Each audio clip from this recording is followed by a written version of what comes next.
Good evening, Dr. Zakir. My name is Jal, and I work here for Emirates Bank International. My question to you is, which other religion says that they are awaiting the coming of Prophet Muhammad, peace be upon him, other than Muslim and Christianity? Sisters asked the question that which other religion besides Islam and Christianity says that Prophet Muhammad will come.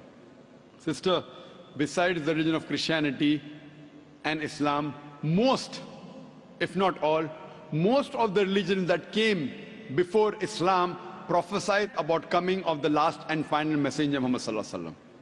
I've given a talk on Muhammad in the various world religious scriptures. Besides Christianity, you also find in Judaism about Muhammad. It's mentioned in the book of Deuteronomy, chapter number 18, verse number 18 about the Prophet Muhammad. It's mentioned in the book of Deuteronomy, chapter number 18, verse number 19. In the book of Isaiah, chapter number 29, verse number 12. In the Song of Solomon, chapter number 5, verse number 16. That's the Old Testament. In the New Testament, Christianity is mentioned in the Gospel of John, chapter number 14, verse number 16. Gospel of John, chapter 15, verse 26. Gospel of John, chapter 16, verse number 7. Gospel of John, chapter number 16, verse number 12 to 14. There are many verses in the Old Testament and the New Testament prophesying about the coming of Muhammad. Since your name is Jal, and I assume you're a Hindu sister, correct? Yes. I've even given a talk on Muhammad in Hindu scriptures. I can give a talk for a few hours only on Muhammad in Hindu scriptures. Time will not permit me to go into it. I'll just give the references. If you read the Hindu scriptures are of two types. One is Smriti, the other is Shruti. Shruti means the words of God, in which you have Vedas and the Upanishad. Smriti is the word of human being, in which you have Manusmriti, you have Ramayana, Mahabharata, epics, etc. You also have the Puranas. If you read Bhavishya Purana, it's mentioned Bhavishya Purana, Parva 3, Khanda 3, Adhyay 3, Shlokas 5 to 8, which speaks about Muhammad. It's mentioned Bhavishya Purana, Parva 3, Khanda 3, Adhyay 3, Shlokas 10 to 27, talking about Muhammad as the Malacha. He is mentioned in Atharva Ved, book number 20, hymn number 21, verse number 6. Atharva Ved, book number 20, hymn number 21, verse number 7. He is also mentioned in Atharva Ved, book number 20, hymn number 127, verse 1 to 14, which is called as Kuntap Suktas. Kuntap means hiding. It speaks about the coming of Muhammad, that he will be the praiseworthy, he will have 60,000 enemies, etc. He is also mentioned in Rig Ved, book number 1, chapter number 53, verse number 9. He is mentioned as Ahmad, which means one who praises, in Uttar Chik, mantra number 1500. It's mentioned in Indra, chapter number 2, verse number 152. Yajurved, chapter number 31, verse number 18. He's also mentioned in Atharva Ved, book number 20, hymn number 126, verse number 1 to 14. He is called as Narashansa.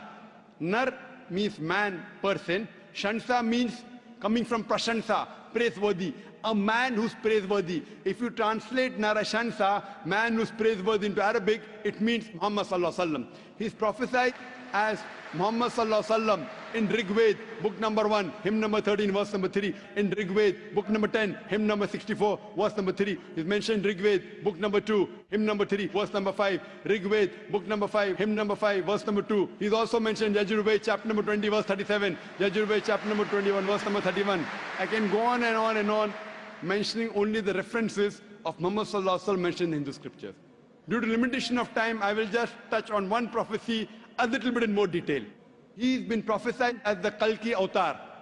You know, when you read the Kalki Purana, book number 2, verse number 5, 7, 9, 11, 14, he's prophesied as the Kalki Avatar. And it's mentioned there that his father's name will be Vishnu Yas. Vishnu means God, Yas means servant, servant of God. If you translate to Arabic, it's Abdullah.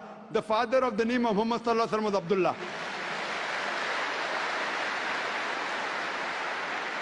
His mother's name will be Sumati. Sumati means serenity, peaceful. If you translate Arabic, it means Amina. The name of the mother of Muhammad was Amina. It says he will be born in a city by the name Sambala. Sambala means a place of peace and serenity. That is Makkah. He'll be born in the house of the chief of the village of Sambala. He was born in the house of Quraysh. It says he will be born on the 12th. You clap at every point, it will go on for hundreds of claps, mashallah. He'll be born on the 12th month of Madhav, that the 12th Rabbi Awwal. It says that he will be a teacher for the whole of humanity. And we know Muhammad Sallallahu Alaihi Wasallam was sent to the mercy of the whole of humanity. It says he'll get the first revelation in a cave known as Gare Hira. It says he will migrate northwards and come back. Muhammad Sallallahu Alaihi Wasallam went from Makkah to Medina northwards and came back. It says that he'll be given 8 supernal qualities. It says that he'll have 4 companions, talking about the first 4 Khulfa Rashidin. It says that he'll be helped with the angels in the battlefield. We know Muhammad Sallallahu Alaihi Wasallam held in the battle of Badr with angels. I can go on and on talking only about the prophecy of Muhammad Sallallahu Alaihi Wasallam. So if you're a Hindu, and if you believe in the Hindu scriptures, you also have to believe the last and final avatar, the last and final messenger in Hinduism is Prophet Muhammad, peace be upon him.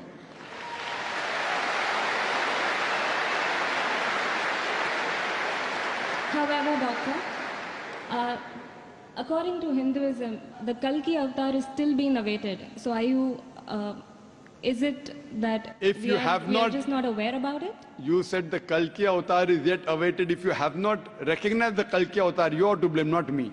I have given you so many similarities. Now you have to disprove it. You say, my scripture says Vishnu Yas, father's name. Prophet Muhammad Sallallahu Alaihi Wasallam's father's name was not Vishnu Yas. You have to disprove me. Now this has been done by pundits of Hinduism. Hindu scholars have also written this. Now the Hindu scholars are preventing the truth from you. They are hiding the truth from you. You as a logical girl, as intelligent girl who's working in a high post, it's your duty to realize that if your priests are hiding the truth from you, we can have a debate with your priest. You can call the doctors of divinity. You know, I have had dialogues with Pandits. You know, one of the very famous is Sri Ravi Shankar. He never disagreed. He agreed. He agreed with what I said about oneness of Almighty God, has got no images. He believed in Prophet Muhammad Sallallahu Alaihi Wasallam. He did not accept that's a different thing because he will lose his following. Therefore, sister, do you have a following? So you have no fear to lose the following. So when I've given you so many references with giving quotations, I'm not pulling a fast one. You can very well go and check and verify. But after you verify, do you accept in the last and final messenger? Do you? Yes. So do you believe in Prophet Muhammad, peace be upon him? MashaAllah.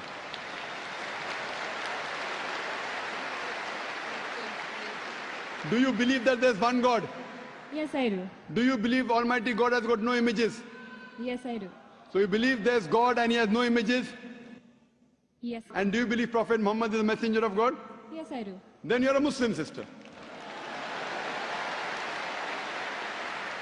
What you said is the Shahada in English. Do you want to repeat in Arabic if you want, sister?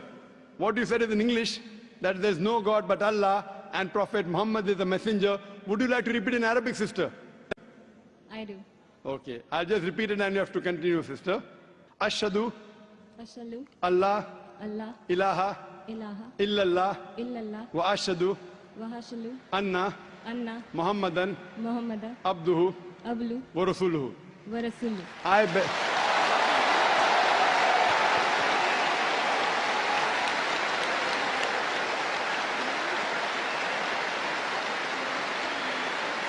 MashaAllah, sister.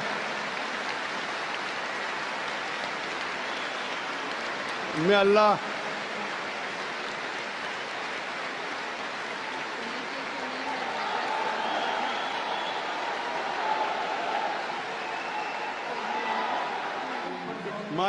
MashaAllah, sister, may Allah reward you. You have joined a family of religion of peace of more than 1.3 to 1.5 billion. May Allah reward you and may Allah grant you Jannah, inshallah. And believe me, sister, it requires guts. I feel that, mashallah, I really admire your guts more than Sri Ravi Shankar, mashallah.